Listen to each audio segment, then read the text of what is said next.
Si os gusta el vídeo, suscribiros, danos un me gusta y activar la campanita. Hacía 10.000 años que los caballos prehistóricos se habían extinguido en América cuando Colón descubrió el nuevo continente. En su segundo viaje en 1493, Colón llevó a los primeros caballos españoles que desembarcaron en la isla de la Española. Hernán Cortés, en 1519, llevó en su expedición a la futura Nueva España los primeros 16 caballos al continente. Los caballos llegados al Nuevo Mundo eran caballos matalones, procedentes de las marismas del Guadalquivir. Se trataban de caballos de escasa altura, muy fuertes y resistentes, que se adaptaron muy bien al Nuevo Mundo, donde encontraron hábitats parecidos a los de su origen, incluidos los territorios de las grandes praderas del suroeste, las del Nuevo México, Arizona y Texas. Francisco Vázquez de Coronado, en su expedición de 1540 a Nuevo México, llevó 500 caballos y mulas. Las expediciones de Juan de Oñate, realizadas entre 1598 y 1604 al sur de los Estados Unidos, contribuyó a la expansión del caballo por los territorios de Nuevo México. La rebelión de los indios Pueblo, capitaneada por su líder, Pope, contra los conquistadores españoles en 1680, logró expulsar a sus enemigos de Nuevo México durante 12 años, hasta que los españoles, de la mano de Diego de Vargas, en 1692, consiguieron derrotar a los Pueblo. Esto facilitó la colonización de aquellas tierras. En el intervalo de 1680 a 1692, tras la derrota de los españoles, gran cantidad de caballos escaparon a la vida salvaje, creándose así las grandes manadas de caballos que, al estar adaptados a un tipo de ambiente parecido, se reprodujeron en un número considerable, siendo la base de los caballos salvajes del suroeste de los Estados Unidos, los Mustangs. Esta situación se conoce como la Gran Dispersión del Caballo.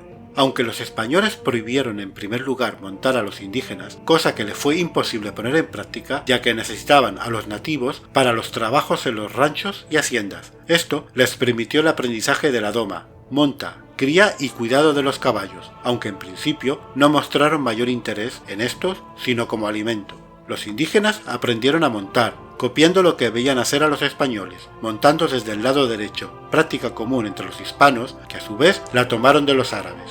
También comenzaron a usar monturas híbridas. Los caballos dieron grandes ventajas a los cazadores, y los hizo letales en sus ataques a sus enemigos y su posterior huida. No solo los indios Pueblo fueron adoptando al caballo, el pueblo apache, enemigo declarado de los Pueblo, fueron adoptando al nuevo animal. No se sabe a ciencia cierta cómo los apaches comenzaron su apropiación y manejo del caballo.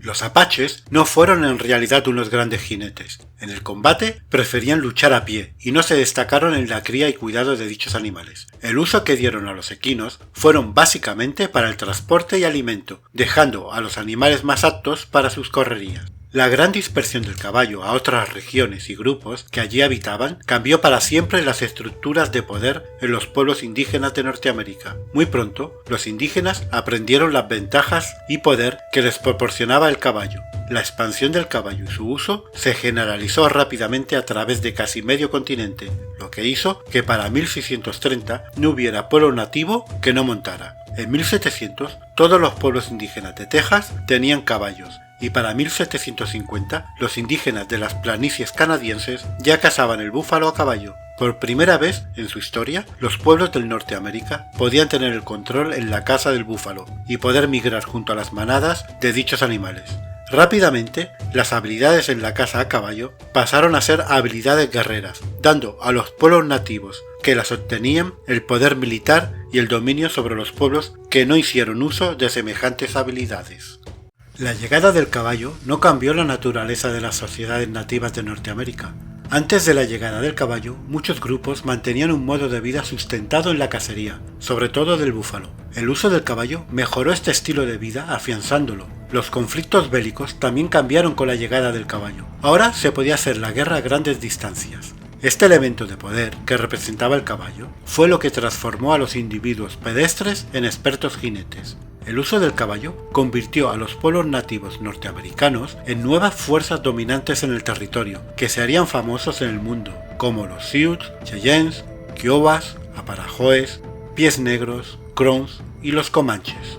No hay datos de cómo habría sido el encuentro de los comanches con los caballos, o por qué estos entendieron al nuevo animal de mucho mejor manera que el resto de pueblos nativos del Centro y Norteamérica. Los comanches se adaptaron a los equinos de forma rápida y más temprana que cualquier otro pueblo de las planicies. Los comanches fueron el prototipo de pueblo nativo a caballo de Norteamérica. Se puede asegurar que ningún otro grupo, excepto los Kiowas, pudo sobrepasar su pericia para el manejo del arco y la flecha a caballo. Pueblos como los Panguis, Crons y Dakotas daban más un uso de transporte al caballo que para la guerra. Incluso en la batalla, usualmente estos pueblos desmontaban y combatían a pie. Los comanches serían los únicos que aprenderían a conciencia la cría y la doma de los caballos, conocimientos que les reportarían grandes riquezas. No era raro que un guerrero comanche tuviera entre 100 o 200 caballos, o que un jefe llegara a los 500 animales, cuando un jefe Sioux tendría unos 40 caballos. El coronel del ejército de los Estados Unidos, Richard Dodge, en 1878, tras conocer a los comanches en una de sus expediciones, dijo que eran una de las mejores caballerías del mundo. Un comanche podía disparar 20 flechas desde su caballo, en el tiempo que un soldado cargaba su mosquete, y podía alcanzar a su objetivo desde 18 metros. El método de doma comanche era peculiar. Solían lazar al animal apretando el lazo sobre el hocico, ahogándolo, cayendo el caballo al suelo. Cuando el animal estaba casi asfixiado, se le soltaba el lazo que apretaba el hocico y se dejaba que se levantase con el asiento que usaría su jinete. El ya dueño del animal le daba unas palmadas en la nariz, orejas y frente, le soplaba en el hocico del caballo y seguidamente le ponía un bozal y pasaba a montarlo.